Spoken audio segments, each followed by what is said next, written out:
Okay. Am I working? Thanks, Dee. Okay, good afternoon, everybody. Thanks very much for coming today. It's a very important day for the Kraken, and we appreciate you being with us. Just before we hand it to the table here, just a couple notes on the run of show. Each of the people at the table here will have opening remarks, and then we'll go into a Q&A session. De'Ara, Kyle, and maybe a few others have microphones, so just put your hand up and we'll come to you. If you could give your name and affiliation, that'd be great. We are streaming live today. Once we go, we encourage you to ask your questions from the floor as much as possible. At the end, we'll come to the front of the stage and give the cameras a second to set up, and we'll set up a photo op for everybody.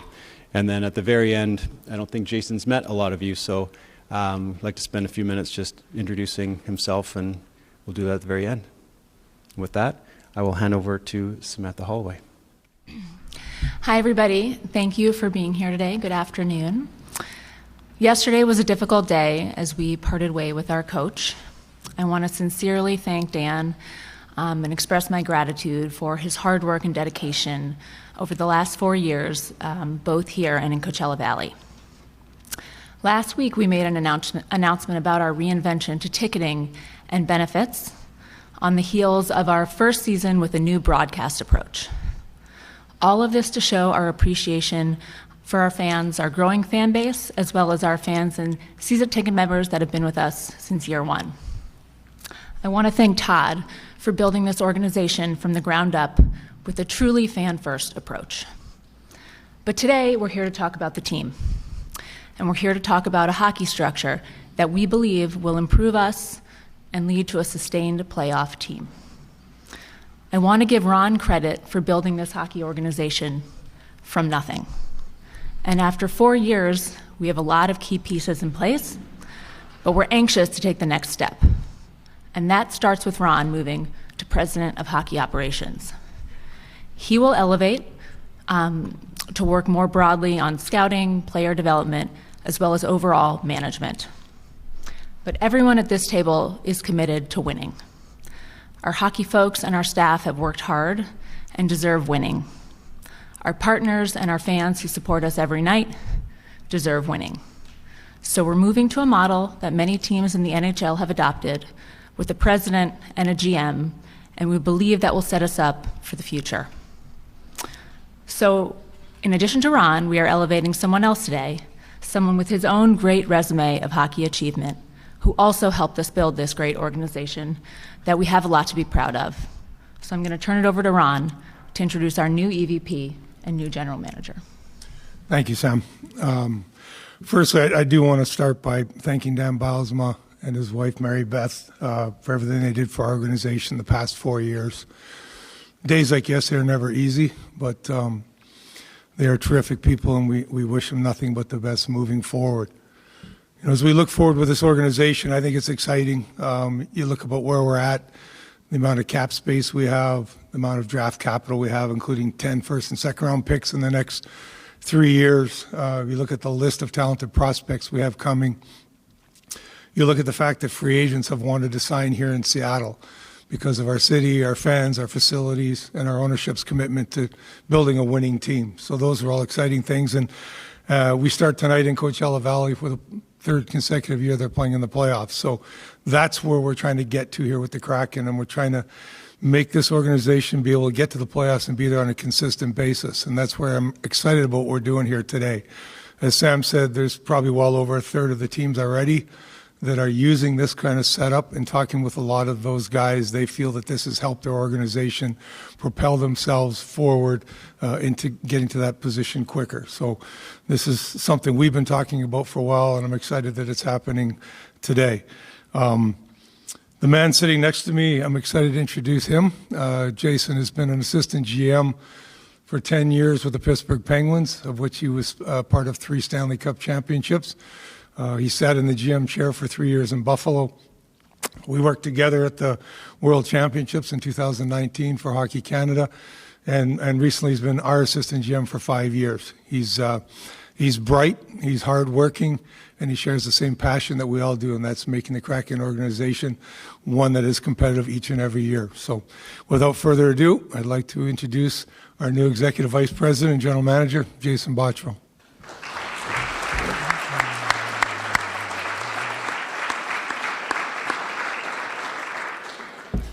Thank you very much, Ron, for the kind words. I really do appreciate it.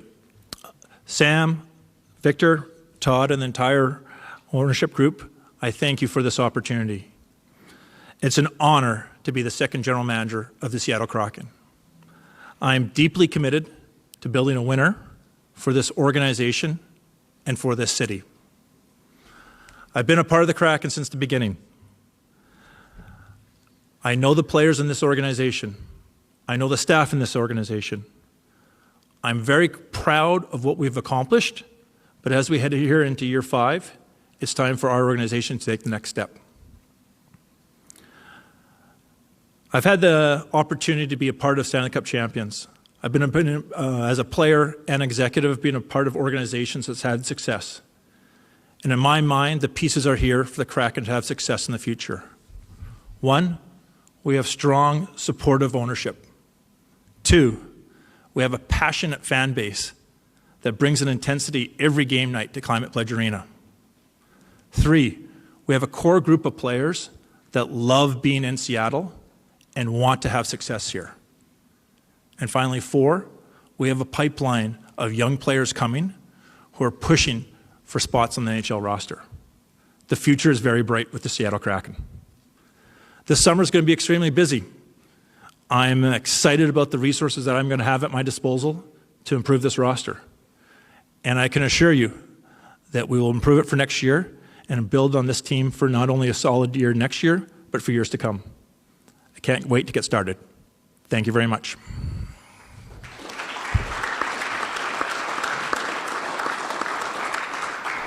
Well, I'll just chip in with a couple of things. First, Dan Bilesma is a really wonderful man. I saw him in the locker room of the Calder Cup Finals twice. We didn't win, but it was an incredible achievement. And he came here with the best of intentions, and I think we all wish him the absolute very best.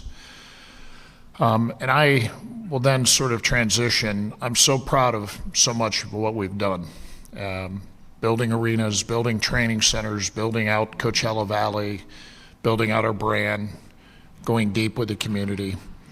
But we still have work to do. And I'm a guy that the last 2 organizations I was with, one went to the Super Bowl and the other went to the Stanley Cup Finals. So I would like to think I know what the pedigrees of winning are, and I believe we have it. We have it in Ron, who's deeply committed and stood up an organization during a very tough time. We have it in Jason, who's humble, but 3 consecutive gold medals as a player, led Hockey Canada. He has got an incredible resume, and he might be looking as though he was a candidate of convenience, but in fact, this guy was going to be a general manager in this league at some point in time, and I couldn't be more proud to sit next to him. But I, at the end of the day, salute our ownership, because today was not the path of least resistance.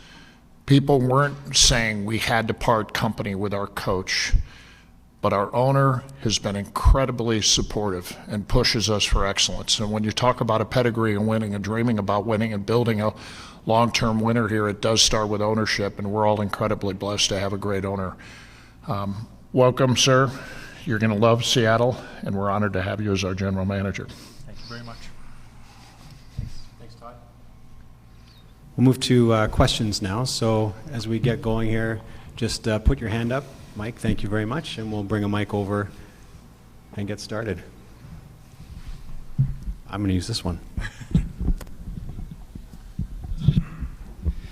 Thank you all for doing this. Mike Benton, KJR Radio. For anybody here at the table with the on-ice goals in mind, how much can you walk us through with the change of responsibility between Ron and Jason and how that reflects the goals of talent acquisition and where this coaching search is going to go as well? Yeah, no, we've talked about this. I feel strongly that if we're asking Jason to step into the GM chair and manage all those responsibilities, that he has to have final say in decisions. We will have discussions. I will give him my opinion. I know it won't be 100% we'll in agreement all the time, but we will have those discussions. But at the end of the day, he will make the decision, the final call in those regards. You know, there's so much to do with the job, from, you know, players and agents and managing your staff and stuff. And this will free me up in some regards to do other specialized things where I can work closely with our young prospects, give them information maybe a little quicker as to whether we think guys are going to make it or not make it. It allows us to make decisions on signing guys or trading guys, mentor some of our young players, get out on the road with our staff. You know, there's more than enough work for two of us to do. Glenn Dreyfus from Davy Jones Locker Room. A question that, if both Todd and Sam would be willing to address, I'd appreciate it. Is it fair, is it legitimate to question the very, very top of the organization, the judgment at the very, very top, when you fired a coach who was a Jack Adams finalist and then fire his replacement 1 year later? For sure, it's fair. And, you know, we live in a world where lots of people question things. I remember people questioning us starting this whole thing and bringing hockey to Seattle. But I do think we have a track record of being committed and deeply committed to doing the right thing. The path of least resistance for both these guys and the owners was to do nothing on the coaching side. But they thought we could do better. They thought that a move could actually move us closer to winning faster. So the question's fair, but there's a conviction at this table that we're doing the right thing, even if it means making tough decisions. The fact that people are questioning us means they care, and that's good news for us. And like I said, Ron built this hockey organization from nothing, and we have great foundation here, and my job is to support Ron and now Jason and have interesting and difficult discussions, but to support their decisions because that's the role they're in. Curtis Crabtree, Fox 13. For whomever feels best positioned to answer this one, can you guys kind of walk us through the decision with Dan and when you made the choice to go a different direction, and if there's a coach available or something that you had in mind, or was this purely on Dan's performance that you guys decided to go a different way? No, I'll handle it. Yeah, no, you know, it would have been easy, as Todd said, just to leave things and go forward. I just, when we're watching the games, I didn't like the way we were playing. I thought our team could use more structure, more details in our approach, and the end of the day, we didn't get the results that we were expecting this year. So, yeah, the easy path is probably to sit there and say, okay, we'll try it all again next year and hope things go better. This is not an easy decision to make, but you know, this organization is about trying to take some risks and do things, and we just felt that at this point we needed to make a change. Going forward, I'll let Jason talk to that, but it's still early in that process to, you know, there's nobody at the top of the list right now that we're saying this is our guy. No, and from that standpoint, Ron and myself will put a list together here. We'll certainly begin interviewing people and going through that process, and then continue to evaluate the situation from there.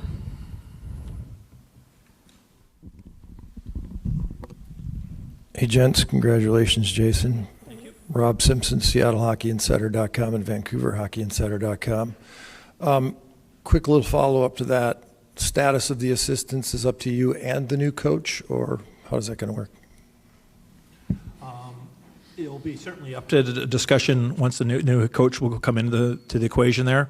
We've been happy with our assistant coaches, what they've brought to the table.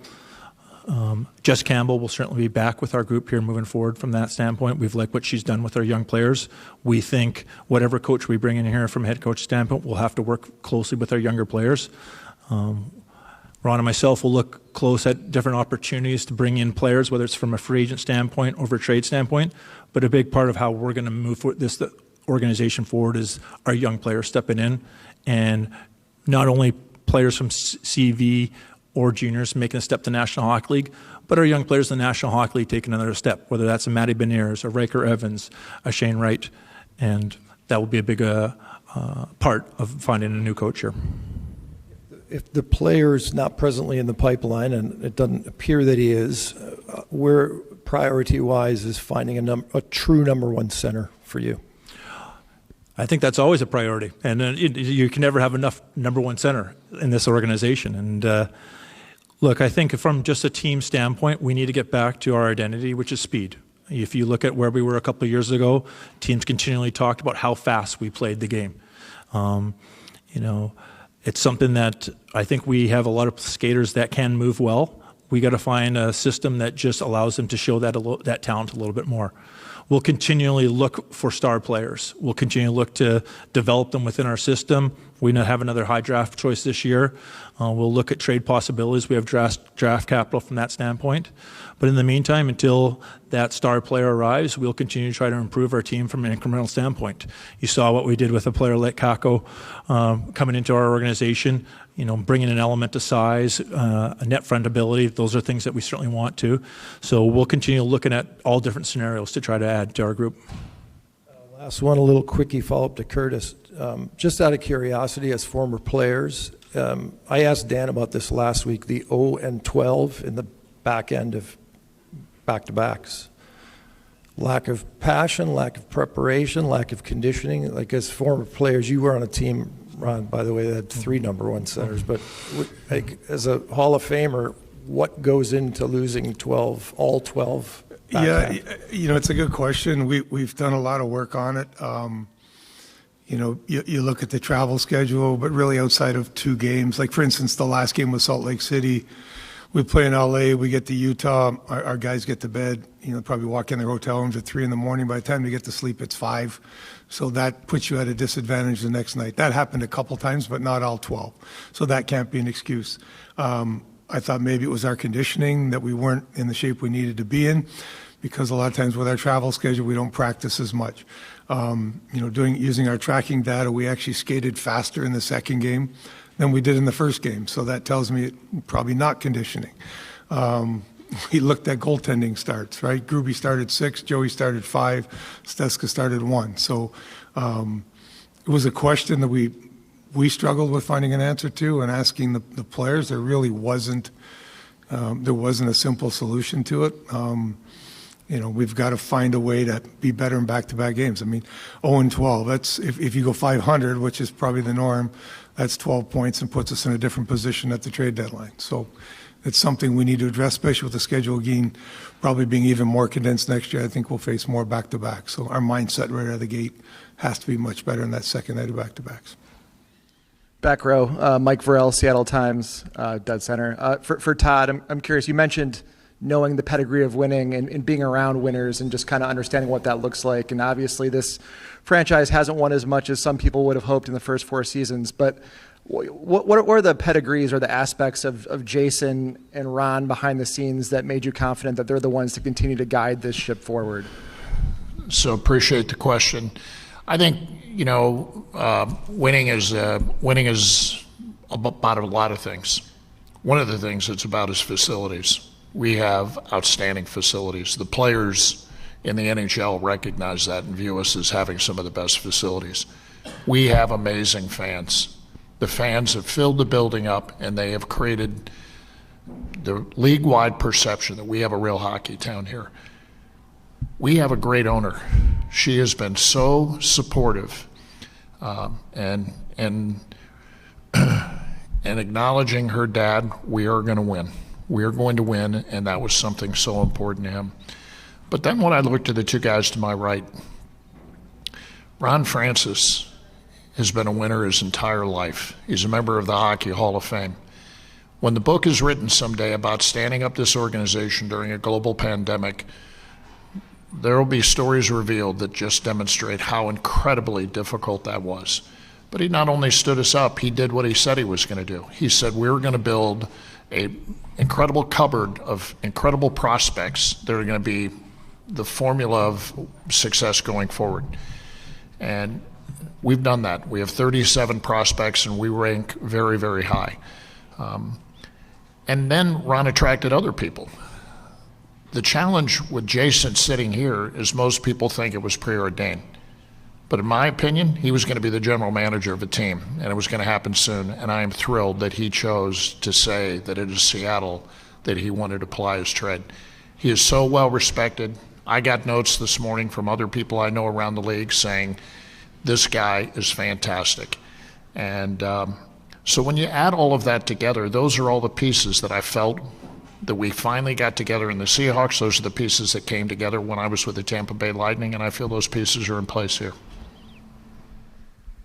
Darren Brown, Sound of Hockey, and NHL.com. For Jason, congratulations. From your standpoint, you mentioned looking for star players, but what are some areas of opportunity in terms of personnel for the team that you'll really be focusing on upgrading this offseason?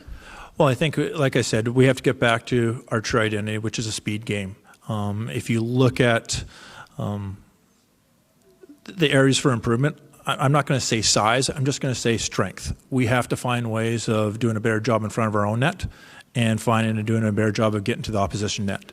Those are areas that we just haven't got to.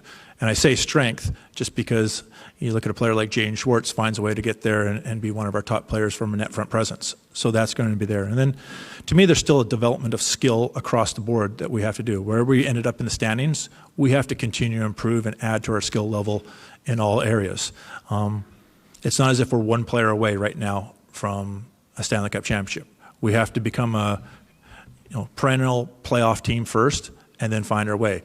But to me, it's going to come from two fronts. It's the young players pushing up into our organization, wanting to be a part of things. And the great thing that we're excited about is it's not like one player that we're focused on right now in Coachella Valley. Like I look at a scenario what Robert Cron and his staff has done from an amateur staff, from our draft picks. It's a wide range of players. You certainly have the skill players that a lot of people talk about. You saw this year Yanni Newman making a step in. We have Goyette Furcus down in Coachella Valley right now.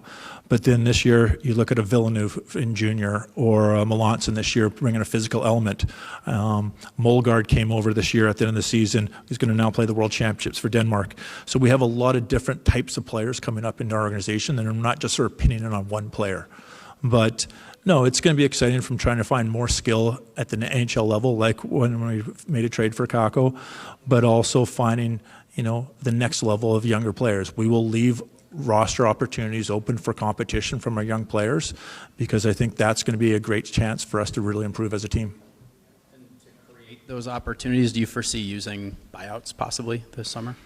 Look, I think it's a situation where we'll look at everything over the summer on where we're at. At the end of the day, we're making a commitment to improving our roster, and whether that's buyouts, whether that's trades, that's the easy part of my job right now is the draft capital that's at my disposal. From whether we make those selections or we utilize it to make trades, it gives us a lot of different opportunities here moving forward to make some adjustments to our roster. Answer my questions. Last one is, do you have any criteria in mind right now in terms of your next coach? I know it's very early in this process, but in terms of what you're looking for? No, and that's something that we look forward to just beginning our discussions and getting to know people a little bit better from that standpoint. I think there's going to be a lot of attributes that you certainly come into. I think finding someone who's a leader down there in our locker room, has a voice, has a strong voice, is certainly good at communication, but also good at utilizing the resources that this organization has. Whether you talk about R&D, development staff, information from Coachella Valley, like our strength and conditioning staff, there's a lot of information I think that a head coach or CEO down there can certainly utilize in building his lineup and building his roster, and we want to find someone who's willing to utilize all that to put the best team forward on the ice for the Kraken. Zambag, Debbie Jones locker room.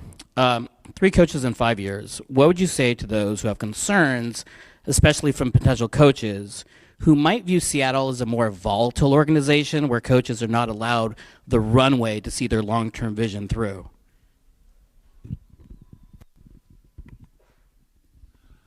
Look, I think it's a situation that's already been talked about already here tonight. Like, we are dedicated to winning, and that's what, from that standpoint there. And, where You can talk about the volatility. It can also talk about the excitement of our younger players. Like you talked about centermen before. We have a center situation here right now of, Stevenson, Wright, Beniers down the middle, with Berkeley Catton also another one that we certainly have signed that we have high hopes for in the future too. So I think a coach looks at this situation here and looks at the talent, looks at the opportunity, looks at our facilities, looks at a dedication to winning, and I think it's still an opportunity for a lot of success here and a lot of future success. And we take a step back, look, the last year or two hasn't gone the way we wanted it. It hasn't met expectations, but what I'm excited about, and when we have our conversations with Matty Beniers, and I talked in my first comments about just players wanting to be here and wanting to have success, like that first year for Matty Beniers when he played 14 playoff games, that was important for his understanding of what it takes to be in the playoffs, what it takes to have success not only in the regular season but moving forward there. So I'm ecstatic that in this organization, there's a culture of winning in the Coachella Valley. There's a culture of our players having success as a group. Now we have to find ways to get back to that. But from a coaching standpoint, I think there's so many resources at their disposal here, and they're excited about what we've, as Ron alluded to, whether when free agents want to come here, young players coming up through our system, to me, it's a great opportunity moving forward here for them. Brianna Vasquez, King 5 Sports. What are you looking for in the next head coach that the last two didn't have? I would say that's an excellent question from that standpoint. I think you look at the balance of finding ways to continue to develop our young talent. I think it's always a fine balance for coaches to open things up, allow for the offense to grow, but also keep the details from a defensive standpoint. And I alluded to earlier about just our net front presence in the offensive zone, but also the defensive zone. I look at our defense being a strong group that should be one of the key elements of our organization and our team success. And the numbers this year just don't show it from that standpoint. So that was disappointing there. But I think we can talk about players coming in and everything, but we've talked about our younger players have to continue to develop, and showing that development is going to allow us to get to, obviously, the playoffs and our future success. Nico Tamuri and Como Sports here in Seattle. It's for anybody here. Just the idea that what about your core group of players makes it so it's not even a concern that it will be 3 coaches in 3 years, that it's not volatile, that it's this core group can kind of handle that? Well, I think, as I said, when we have meetings with them at the end of the season, they're wanting to find solutions here. They're looking for us to find a solution and being a part of Seattle. There's no discussion about players wanting to go somewhere else. They're ecstatic about being here and being a part of it. And I think they get excited about seeing, I know when Matty came in his first year, or at the end of our first season, it really elevated the hopes of our players. And I think that sort of happened in the second year, or in this year and stuff too, with a player like Yanni Newman coming in and bringing a spark. And then they hear about some of our younger players. That gets them excited about moving forward here from that standpoint. And I think we've always had a very coachable group. I think they're continually looking for answers from, whether it's our skill coaches or our sports performance staff on just, what they can do to get stronger, what they can do to improve their conditioning. They take it to heart that we were 0-12 in back-to-back games. It's not something that they just sort of wash their hands of. And to have a group that's dedicated to nutrition, dedicated to improving themselves, that's great to see. And now we have to find the right person to lead them.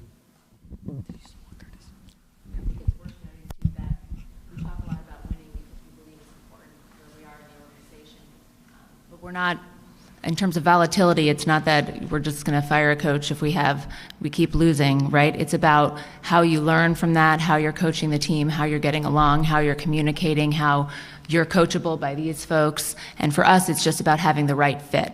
And you take risks, and sometimes you get that wrong for the organization.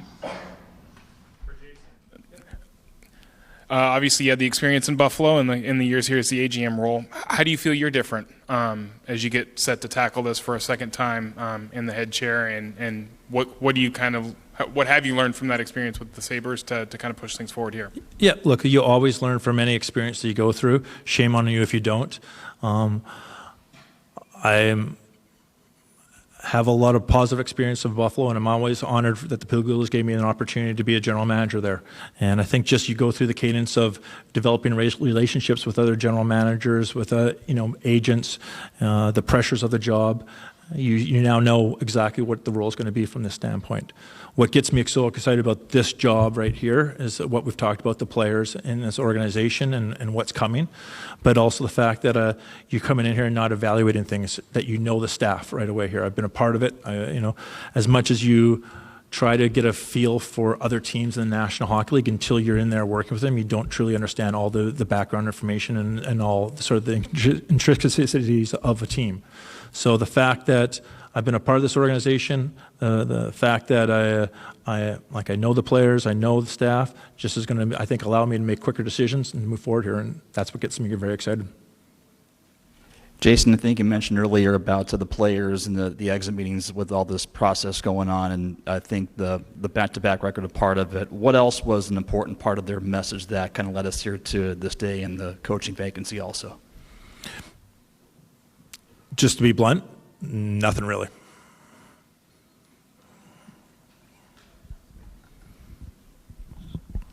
Hi, Allison Ballard, Davy Jones Locker Room. This is for Jason or for Ron. Something that was mentioned just a couple minutes ago was the fact that Jason specifically said he believes that the defensive corps has the ability to play at a higher level, to execute at a higher level, and that was true a season ago, but it wasn't true this season. And you mentioned the numbers maybe not matching up with what you expect of that defensive corps. Why do you think the numbers didn't match up? What kind of led to that discrepancy there? Yeah, I think there was some changes within our defensive structure in our D zone that led to spending a little more time in our zone than maybe we needed to, and some of the just sort of little intricacies of how we played this year versus previous years, I think led to some of those more opportunities against. All right, RJ Eskinos, Emerald City Hockey. I was wondering, Jason, could you expand a little bit more on what your role was as assistant GM over the last 4 years and kind of what that job entailed? Yep, certainly I had interaction obviously with Ron on a lot of different things, but my job was to be out in the field from a player evaluation standpoint. Worked at times with Troy Botterill on just setting things up in Coachella Valley, but that was his main responsibility. What I oversaw was player development with Jeff Tambellini and our pro staff in Dave Pistachios. From a player evaluation standpoint, certainly looked at trades, free agent acquisitions, but also made sure to try to have a strong feel for what our first round draft pick was going to be.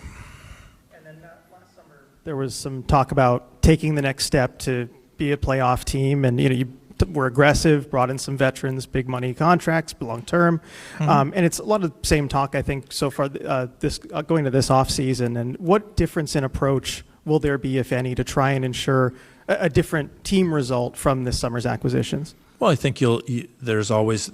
That's why you're looking at different mix. Our younger players will be a year older. I think it's always helps from that standpoint. At this time last year, we didn't know if Shane Wright was going to be a full-time NHLer or not. He did take the step. But, hey, we're going to be aggressive again in free agency from that standpoint. Adding in both Stevenson and Montour, you saw the passion that Montour brought day in, day out and stuff. I think that was certainly a strong addition to our organization. And we're going to continue to look to add those guys, players of that ilk, to our group here and stuff for sure. And last one for Samantha. What is the standard for on-ice success for this organization? What is the timeline by which you expect the team to achieve that standard? Yeah, so I think it takes time to build an organization, and now it's been 4 years, and I think what we would like to be is a sustained playoff team, and I think that's where we see that you can't 100% define success that way. I think this organization is obviously bigger than what we do on the ice, and I'm very proud of what we've done here in the community, KCI, at CPA, all the people that work here, One Roof. We've done a tremendous amount of work in the community that I'm really proud of. I think that last step and the most important step is to get where we want to be on ice. So it's to be a sustained playoff team, and it's as soon as possible.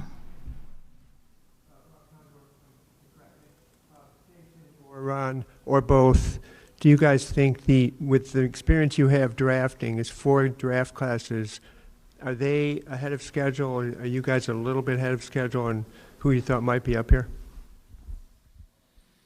Yeah, I mean, every draft class is different. some of it depends. Some draft classes are stronger than others. Some you pick higher than other drafts. So there's a lot of things there. I think one thing we've been able to do is accumulate a lot of draft picks and throw a lot of darts at the board. And I think with how our ownership has allowed us to build a player development staff to work with these kids. We work with them constantly, even whether they're in junior and college. We're working with them all season long. You see it here in Dev Camp in the summertime, and we're trying to speed that process up as much as we can. But we look at the pieces we have. There's a lot of pieces that we're excited about. It's just a process. It's not like other leagues in the sense that we get these kids a lot of times at 18 years old. And you're seeing it with, Shane just turned 21, Maddie just turned 22. It takes time for these kids to develop into the NHL. It's not like some of the other sports. We were drafting them out, out of college, maybe in his fourth year at 23 or 24 kind of thing. So there is a process to it, but we're excited about a lot of the names that Jason mentioned. You got to see some of those this year in our lineup, and we're excited that the team in Coachella Valley is in the playoffs again, because that's huge experience for them and huge development for them, and we look forward to watching those guys play there as well.